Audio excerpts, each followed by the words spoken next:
नारायण। कार्तिक मास अपने आप में पूरा मास पर्व मास है और पूरे कार्तिक मास में अनेक त्योहार हैं।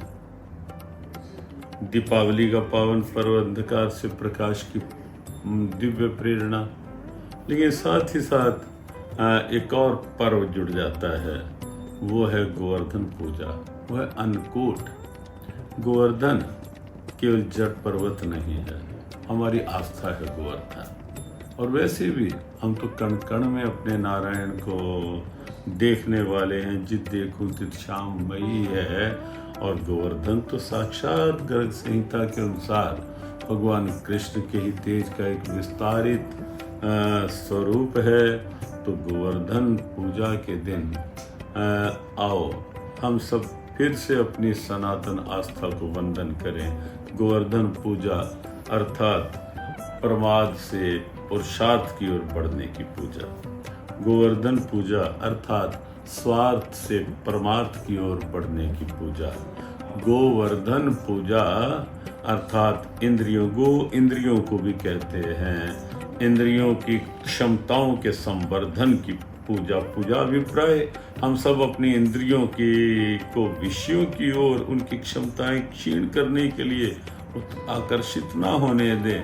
हम सब इंद्रियों को सक्षम बनाएं, एक सक्षम हमारे पास ऊर्जा हो। इस माध्यम से गोवर्धन पूजा अर्थात गौ संवर्धन पूजा। कन्हैया ने गोवर्धन क्षेत्र में गोचारण किया तो गौ माता जो अपनी भारतीयता का एक मुख्य आधार है, तो गौ संवर्धन की भी पूजा इस रूप में हो, गौ माता की पूजा।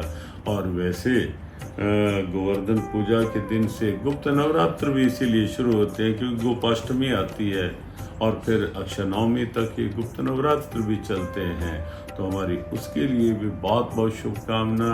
और हमारे यहाँ अन्नकूट, अन्न की भी पूजा, अन्न को भी भगवान का स्वरूप माना जाता है। तो कहीं कार्तिक में अन्न की पूजा, कहीं धर्म पूर्वक उपार्जित धन की पूजा, कहीं उपकरण की पूजा। ये सब कार्तिक मास का गौरव है। इसके साथ ही गोवर्धन पूजा के साथ उपकरणों की पूजा विश्वकर्मा दिवस के रूप में होती है, क्योंकि जहाँ से कुछ पाया जाता है उसके प्रति कृतज्ञता ये सनातन धर्म है। तो उपकरणों को भी हम तिलक करते हैं, पूजा करते हैं। तो गोवर्धन पूजा, अन्नकूट, विश्वकर्मा दिवस, ये सब हमारी भारतीय सनातन परंपराओं की दिव्य प्रेरणाएं हैं। सबके लिए अपने इस पावन प्रेरणाओं की, पावन त्योहार दिव्यताओं की बहुत बहुत शुभकामना, मंगल कामना हो।